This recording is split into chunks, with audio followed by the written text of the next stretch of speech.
Welcome to the Still Curtain podcast. It's Sunday, December 1st, and the Pittsburgh Steelers are 9-3 after a 44-38 win over the Cincinnati Bengals in Week 13 of the NFL season. The Steelers get back into the win column with a shootout win in Cincinnati. I'm Josh Yourish, and I'm here to break everything down for this instant reaction podcast with you on the Sunday of a holiday weekend, and a good ending to the holiday weekend for Steelers fans as the Russell Wilson-led offense caught fire. And the word that comes to mind as we're going to break everything down here about this matchup, talk about the offense, talk about the defense, and I want to take some questions from the chat. Everything in the live chat always is great to interact with. Questions, comments, anything that you want to share, fire away in the chat. But the word that comes to mind for the Steelers in this performance and Mike Tomlin is aggressiveness. And that's something that wasn't and hasn't always been present for the Steelers offense, regardless of who the coordinator's been and pretty much regardless of who the quarterback's been since Ben's elbow injury. Because that's kind of the line of demarcation, and still is. Has been the line of demarcation, it still is, of good offense, bad offense in Pittsburgh. And we might be passing back into good offense now. And this season, the Arthur Smith hiring and the Justin Fields benching and subsequent Russell Wilson substitution could be the new line of, okay, we're a very functional offense again. Steelers put up 44 points in the 6-point win, and they gain 520 yards.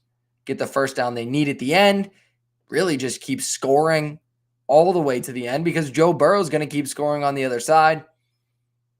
7.9 yards per play, and Russell Wilson was tremendous. 29 of 38 for 414, 3 touchdowns, and the pick six that really shouldn't have been and certainly wasn't on him. It was likely a penalty, or should have been a penalty anyways, on Cam Taylor-Britt, who took down George Pickens. That was the first drive of the game for the Steelers, and after that, just excellence the rest of the way, and very aggressive mindset. Going into the matchup with Baltimore, the Baltimore games are unique. It's always a fist fight. It always gets low scoring. Mike Tomlin loves to drag the Ravens into the mud, and they did that. But that was a Ravens defense that you could get, that could be had, especially in the secondary. And they didn't go after them. And that secondary's gotten a little better. Tre'Davious White joining the team, getting healthy. But it was a secondary that was vulnerable. And Tomlin and Arthur Smith and Russell Wilson never went for the kill. In this one, they went for the kill right from the start. And that pick six, it's interesting to me because it could have gone one of two ways. Tomlin could have seen that, and he's been so turnover averse with his quarterback decisions and with the way that he wants to run the ball so much, and just everything is about winning the turnover margin. And that's a good way to win, but it's also a way to play scared offensively. And when that pick six happened, so I'm immediately talked to George Pickens, who had an interesting day that we'll talk about. And I don't know that he even had a conversation with Russell Wilson. It's clear he trusts him. And he went right back to him. Because for as vulnerable as that Baltimore defense was, the Cincinnati defense is much, much, much worse. It's the worst defense in the NFL. There's very little to no pass rush outside of Trey Hendrickson, and the Steelers were able to handle him with ease. Poor tackling in the second level and the third level, a secondary that has been bad and Lou Anarumo, the defensive coordinator for Cincinnati, has pretty much gone to mostly all young guys back there because Cam Taylor-Britt has been benched and he's been bad at different stretches. Mike Hilton got torched by Calvin Austin before he left this game with a head injury. The Steelers knew that. They trusted Russell Wilson coming off of a long break, off of a loss against Cleveland. And they said, let's air this thing out. They put it in Wilson's hands. He attacked down the field. He attacked this secondary. He found Pickens. He found Freiermuth. He moved around in the pocket. Early in the first half, it was getting the ball out of his hands quickly with checkdowns, and that's something they really needed to do because Wilson against the Browns was falling back into bad habits. Myles Garrett exacerbated those because he was a dominant player that day and is and has been all season.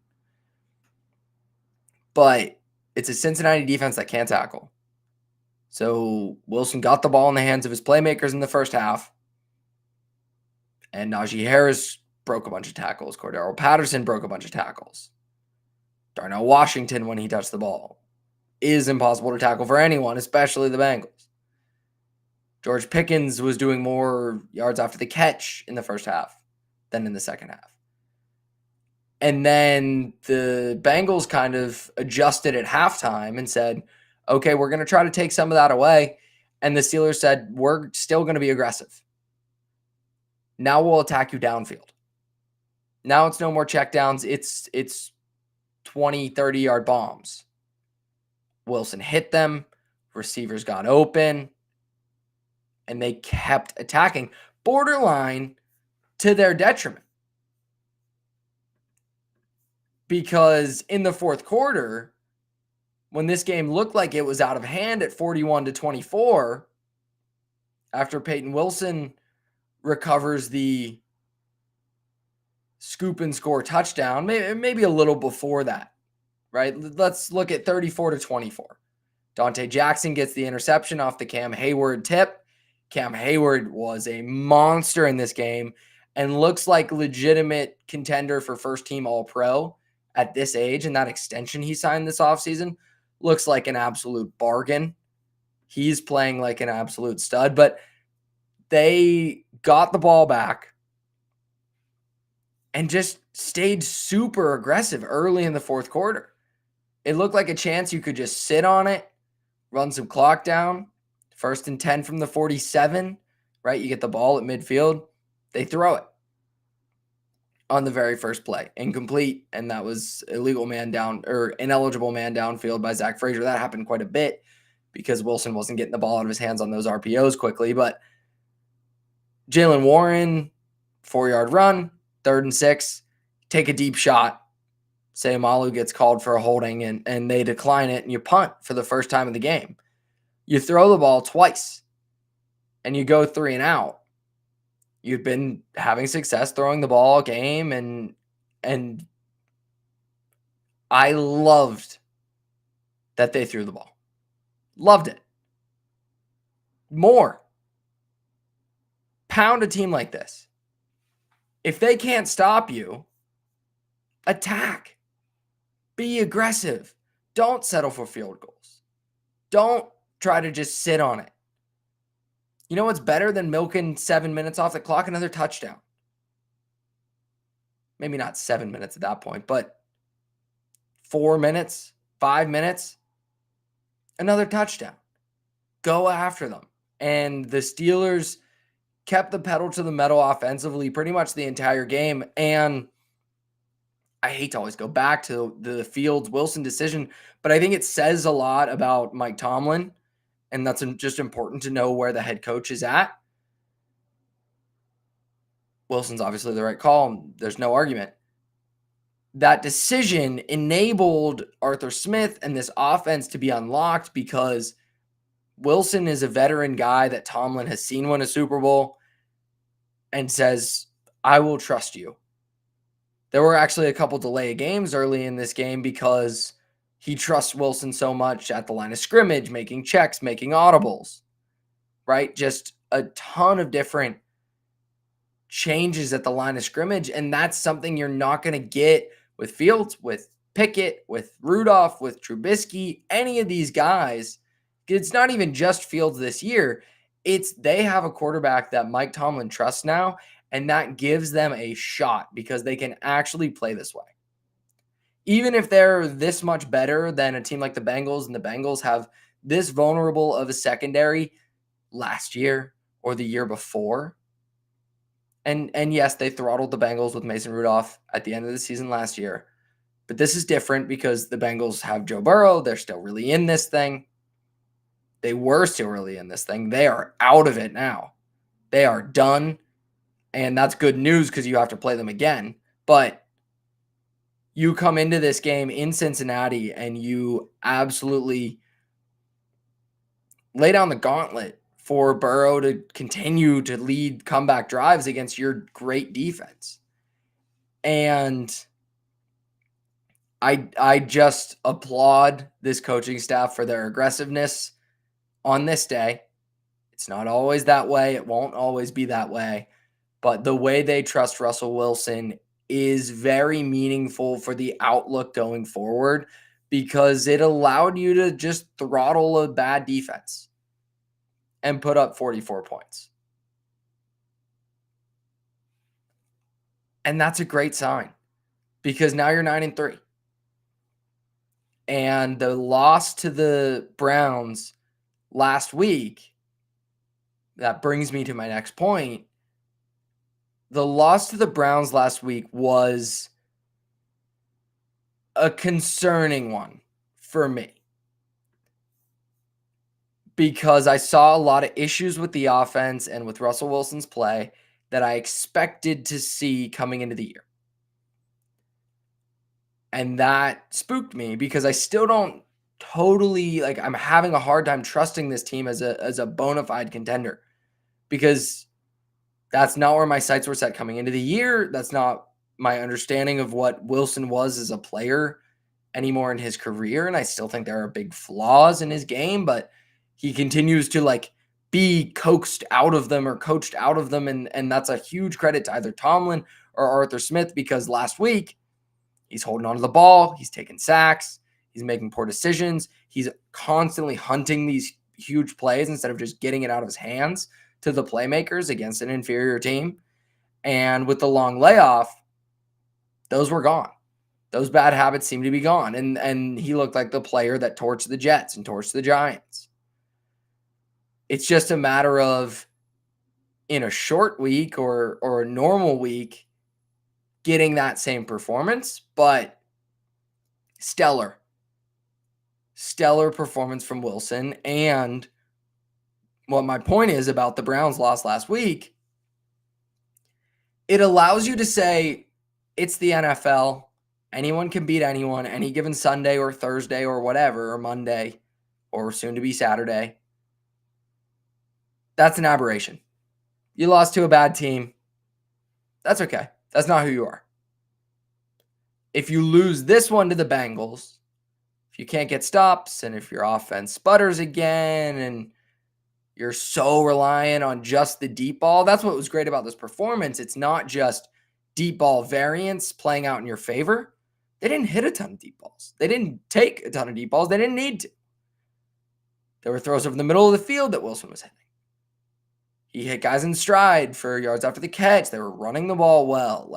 Everything was available. And that is because of how poor the Cincinnati defense is. I will say that because it matters for the context of this. But it also, this is a Cincinnati team that came in at 4-7 and people still believed they had a shot at the playoffs, right? They're still in the hunt graphic. And that's mathematical, but it's also Joe Burrow. It's also fear of Joe Burrow and Jamar Chase and T. Higgins and what this can be at his best. And the Bengals have played a ton of really good teams super close. And this one, while it ended up being a one-score game, it wasn't close. It wasn't that. The Steelers beat them, and now you can write off the Browns' loss. That was an aberration. The Steelers belong in the upper echelon of the AFC, and they proved it again today.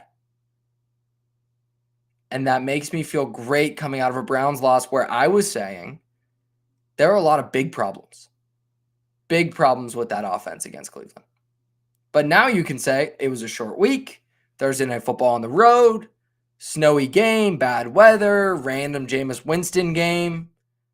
He played pretty well. There's so many reasons you can write that one off. And now I'm happy to.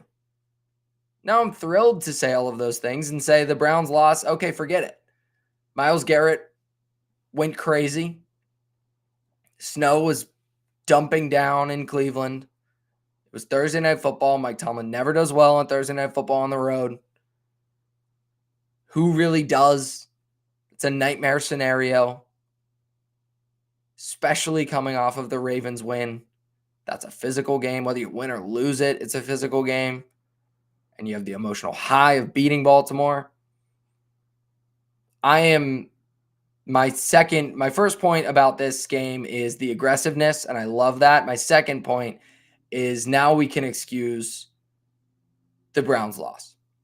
And I wasn't ready to do that last week because the circumstances coming into it were the Steelers are going to have a really tough backstretch of the season. You got to beat the bad teams. And they did. You kind of absolve it with a win against the Bengals on the road. And you give yourself a chance to stay in the hunt for not only the division and keep Baltimore at an arm's length as they play the Eagles now. And we'll see how that one sorts itself out. But you've now won 6 of 7 with Russell Wilson as your quarterback. You're 9-3 on the year. You play the Browns at home next week before things get really tough with at Philly and at Baltimore. You'd love to be 10-2. You'd love to have beaten Cleveland in Cleveland, but this win makes me feel a whole hell of a lot better about that result and about this team going forward because it was against a very bad defense. But the offense looked good. Russell Wilson looked much better. This was his best game as a Steeler.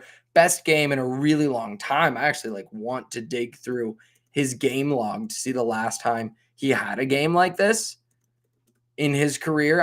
I imagine it's pre-Denver. And now you're looking at a real contender. So that's my second point coming out of this is we can absolve the Cleveland thing and look forward to measuring stick games with the Eagles, with the Ravens, and with the Chiefs. And potentially be in the mix to do even bigger things. So that's huge. And if you're just hopping in, the instant reaction show, of course, we'd love for you to like and subscribe to the Still Curtain Podcast on YouTube. And I would also love if you could throw any questions, comments, concerns, anything about the Steelers' performance, about the Steelers going forward, whatever. It's all open up for grabs into the chat because I love to interact with you guys there. And it gives me more stuff to talk about as I go, about an hour post-game after these games and love to do it and chop it up about a Steelers performance as I'm not stalling, but taking some time to dig through the Russell Wilson game log. Yeah, a 400-yard game, if that's just our line of demarcation, he certainly hasn't had one of those in a few years. That predates his stint in Denver. Back in Seattle in 2021, he didn't have any. There was an impressive 343-yard game with 2 touchdowns against Tennessee on September 19th. I'm doing this pretty quickly, so we're not going to have every great Wilson performance, but just simply a 400-yard game. Digging through the game logs as I continue to do it, 2020, 390 against Buffalo, that's not 400. 2020 was a very good year for Russ, and that's back in his prime, so that makes a whole heck of a lot of sense. There it is.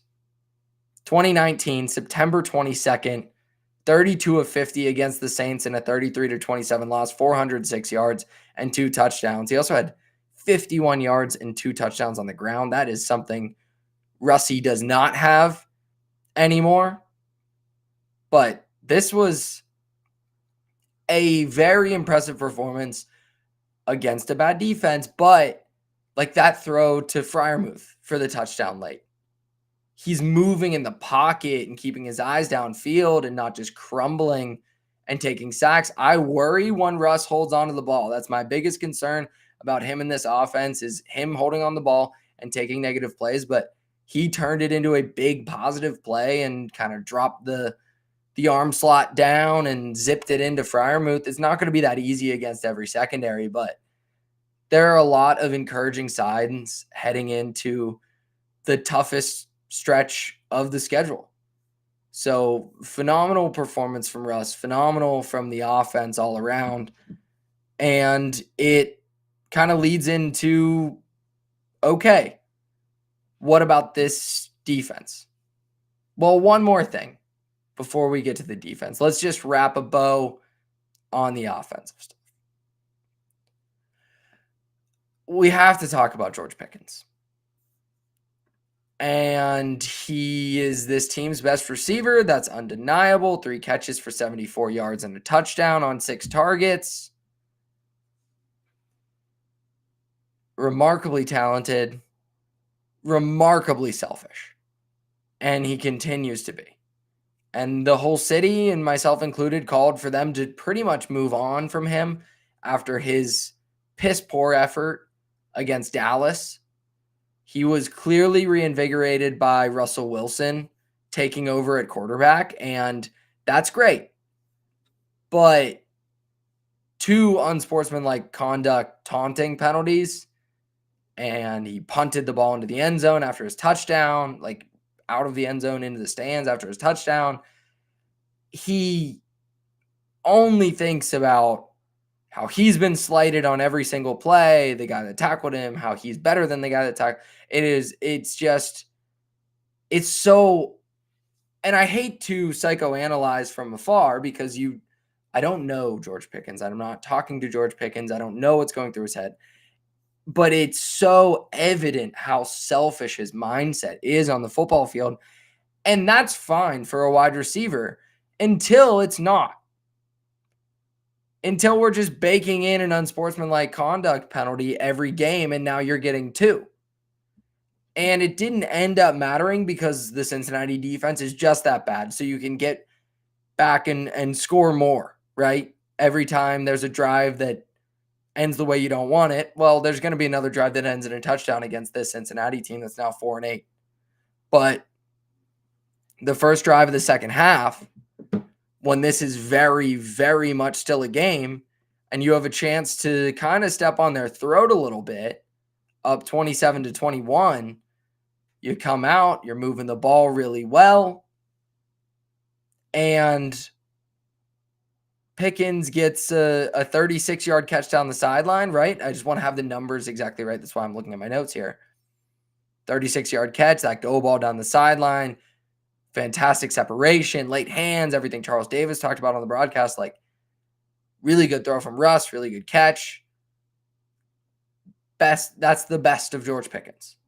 2 seconds later was the worst of George Pickens, right? The gun signal, the gun hand sign into the crowd. And whether you agree with the NFL over policing those gestures or not, they are. Everyone knows that that's a point of emphasis for them this year.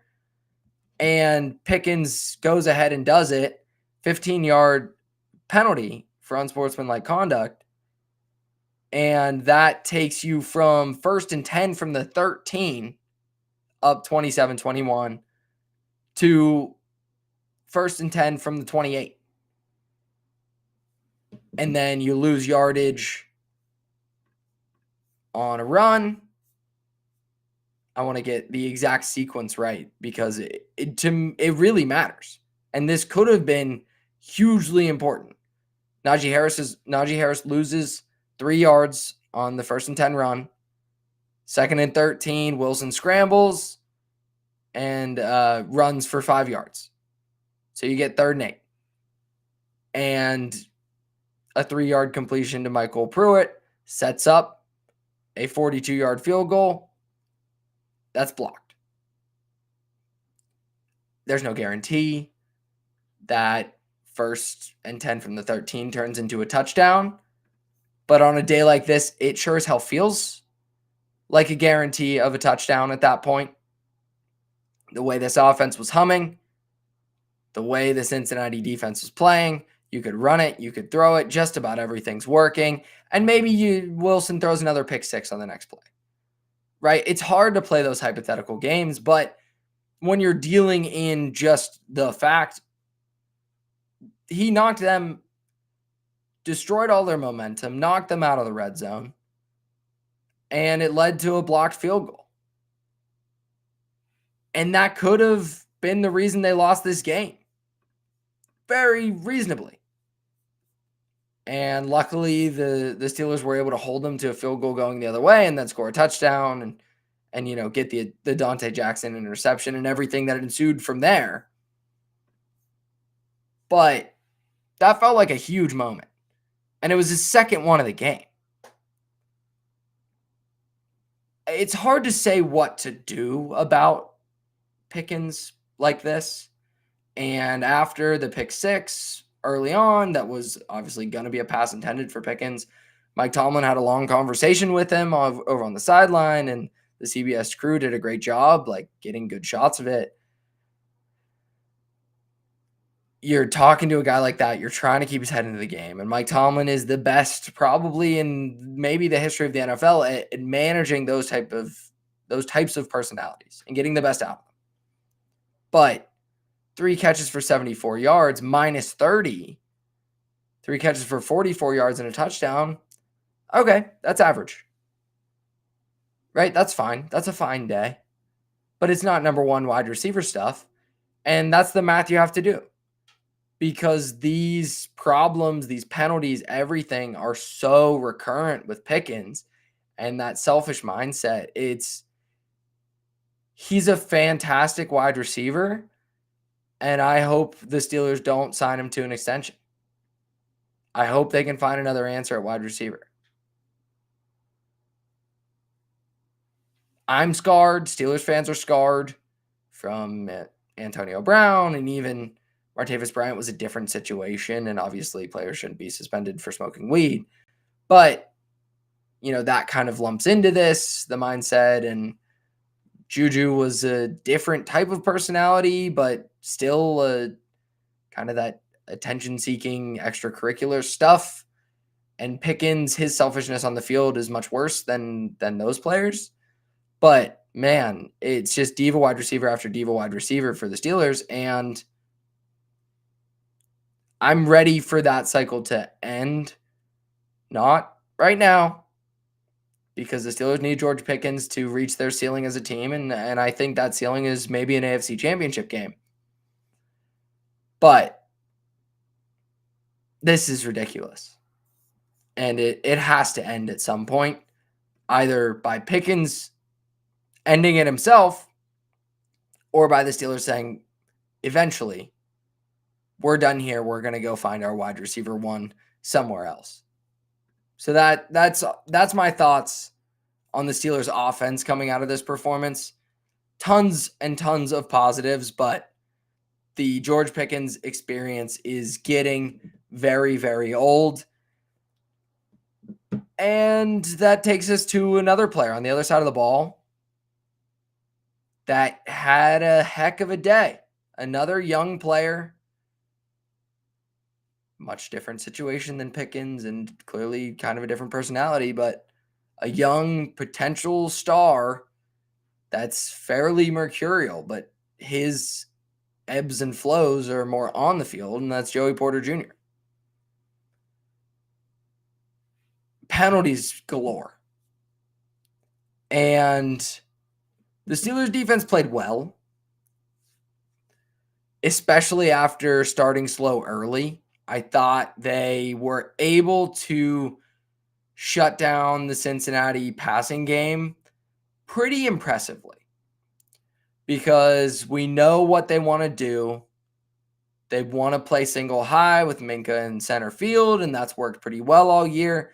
For a little bit, they were entirely unable to stop the run out of that single high look. And if you are doing that, you're in trouble if you can't stop the run with an extra body near the line of scrimmage.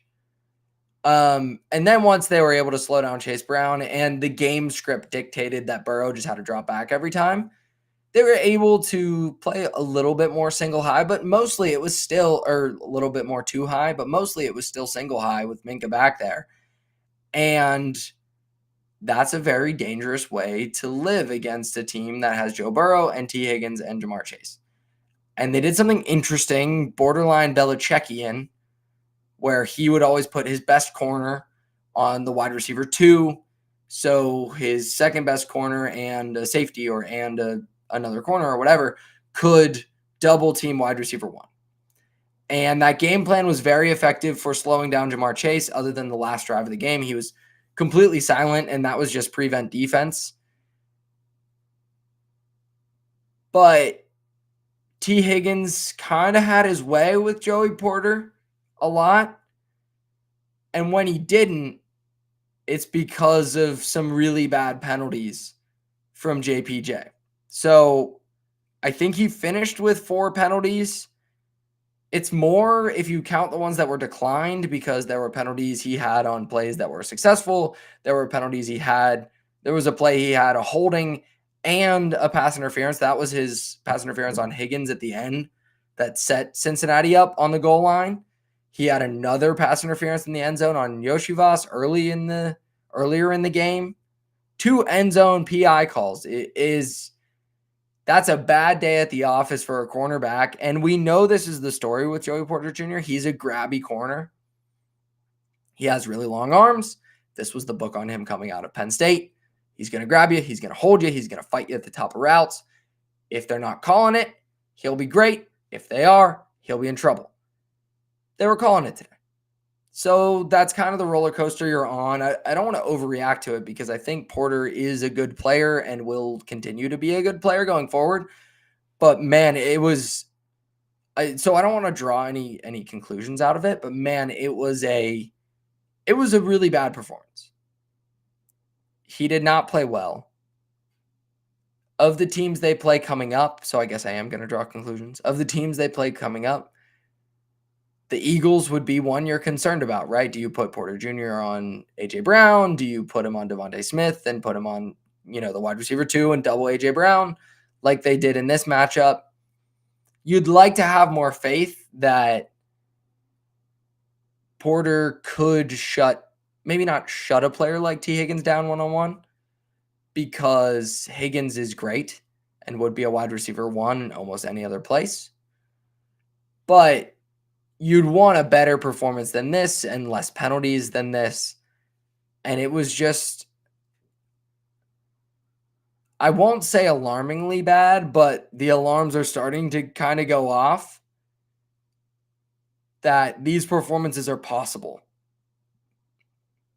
And in the AFC, the good news is that in the AFC, the good wide receivers, or the best teams, don't have the best wide receivers. So if you're running into a Kansas City, a Buffalo, a Baltimore, you can mostly handle those guys.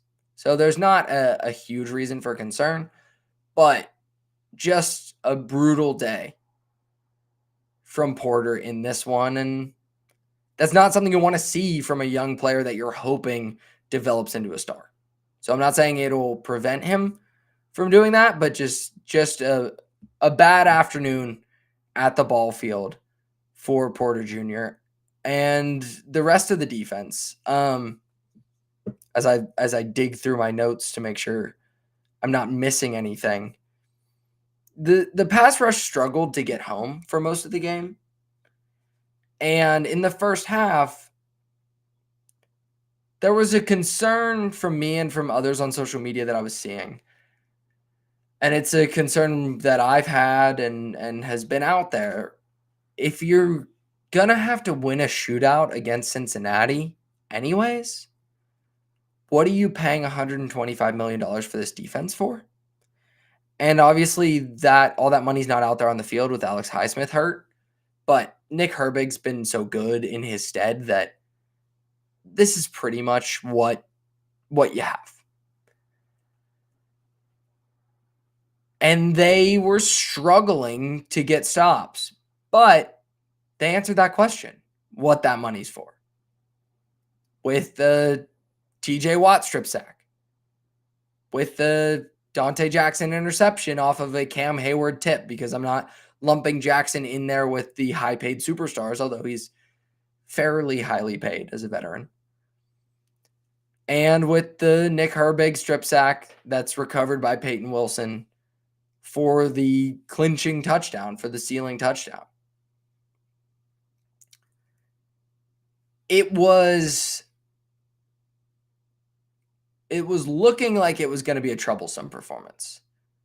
But when you have those splash plays, and at this point it's kind of as if you can rely on them, because turnovers are fluky. That's just a reality of football. It's an oblong ball. It's going to bounce in weird ways. Sometimes it'll bounce to the offense when it's fumbled. Sometimes it'll bounce to the defense, and you'll pick it up and run it in for a touchdown. Sometimes a tip ball will go right into the hands of a defender. Sometimes the hands of a receiver. But this defensive line, TJ Watt, Nick Herbig, Cam Hayward, some of the second-level players, we still haven't seen Minka in the splash play category, but he was able to keep a lid on this passing offense. They had a lot of stuff underneath, not a ton of big plays. And when you're living in single high, that's impressive. So I'll lump him in there with the superstars, though he's more of just a star at this point.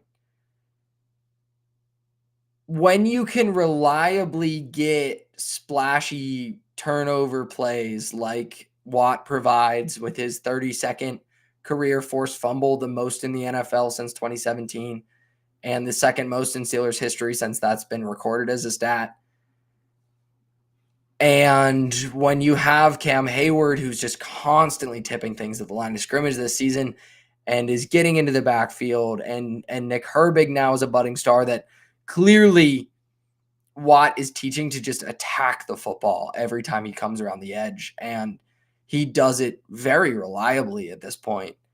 When you can count on those types of plays and extra possessions because of it, that defense might be worth it.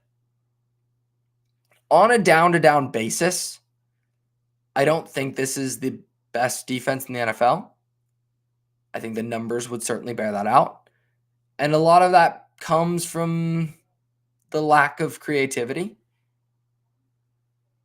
They live in cover 3 a lot, 4 down linemen, and that's who we're bringing a lot. No real sim pressures or different looks, though there was an interesting anecdote that I want to talk about today with that. If you're paying superstars, then you're paying them to buy you extra possessions.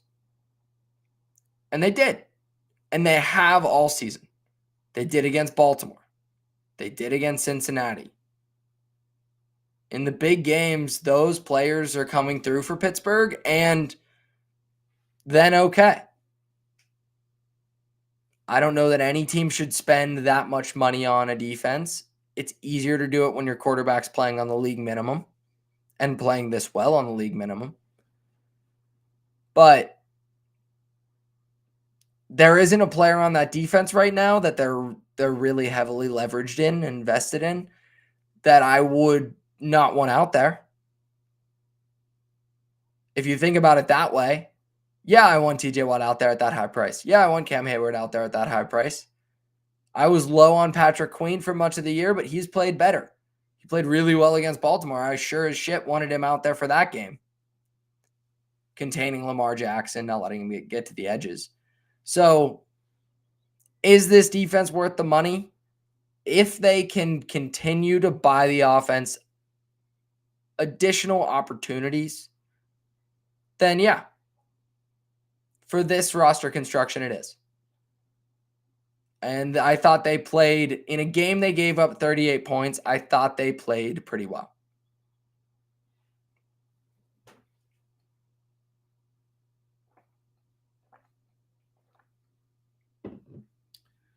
First sip of water just past the 40-minute mark here on a Sunday afternoon. I feel like that's pretty good. Maybe my new record.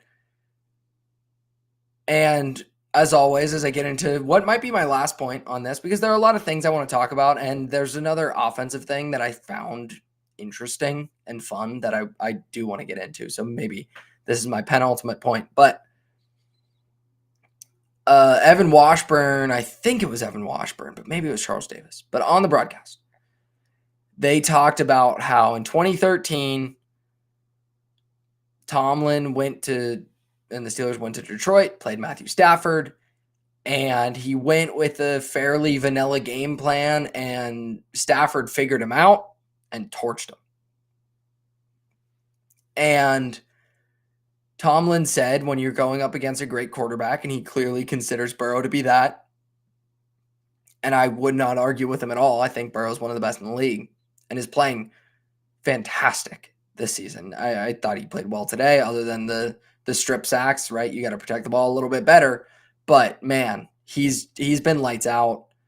It's a shame his team is this bad around him and on the other side of the ball. But when you play a great quarterback like that, you need to have a lot on the menu, is the phrasing that they used and Tomlin has liked to use.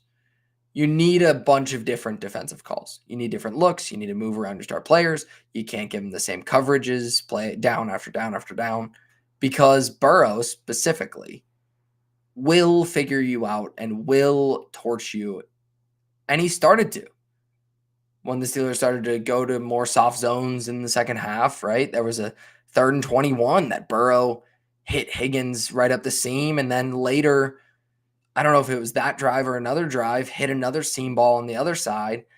And it was like, okay, this is a weakness. I'm going to exploit it. But Tomlin goes into these matchups with more looks than he typically would. And I wouldn't hate if he was giving the bad quarterbacks more looks, right? Maybe the Steelers wouldn't have lost to Joe Flacco. He's a veteran, so he's going to figure things out. But if you're giving him more diverse menu defensively.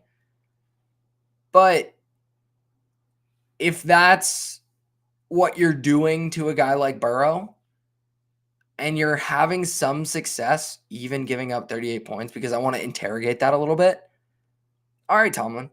Because I think this defense is very vanilla, but he's kind of admitting, yeah, it is, when we can win with talent. And when I don't think we can, I'll go deeper into the bag of tricks.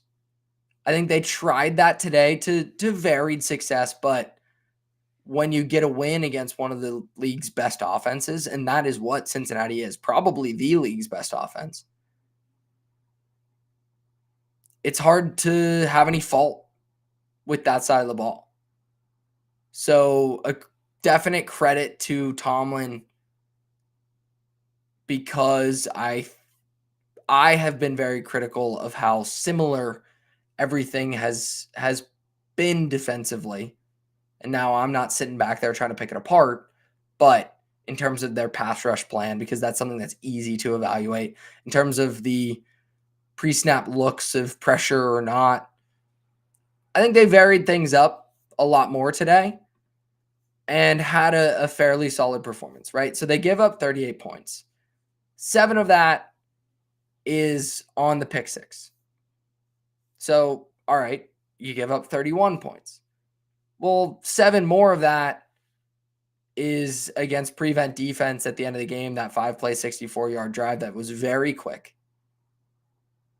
And really, another touchdown was kind of against the same thing, up 41-24. You don't want to give up 14 more points, but you can to let the clock run.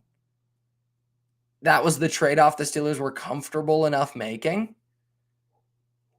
And so I'm not going to really fault them for that.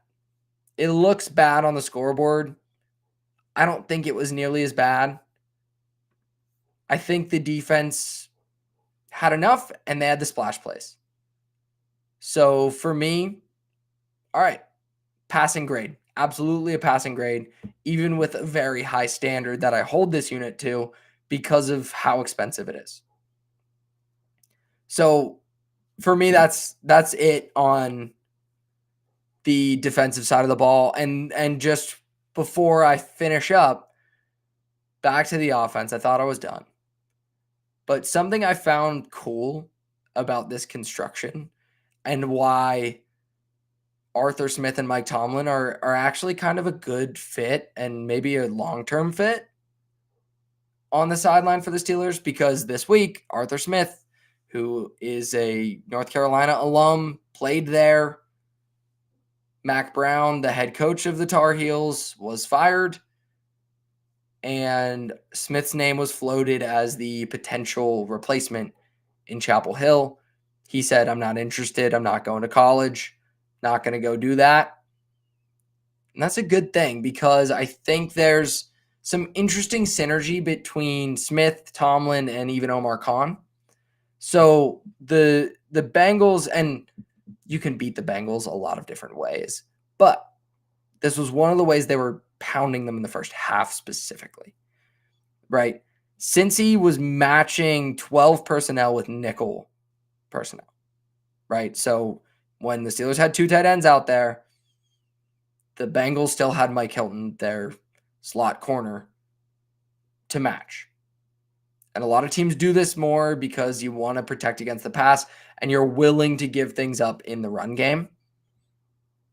And that's one of the reasons the Steelers, that have 225-pound Najee Harris, or maybe 220-pound Harris at this point, and what looks like 250-pound Cordero Patterson, and maybe 300-pound Darnell Washington, and you have Pat Freiermuth.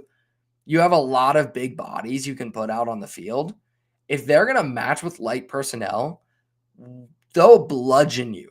The Steelers will bludgeon you and make you tackle.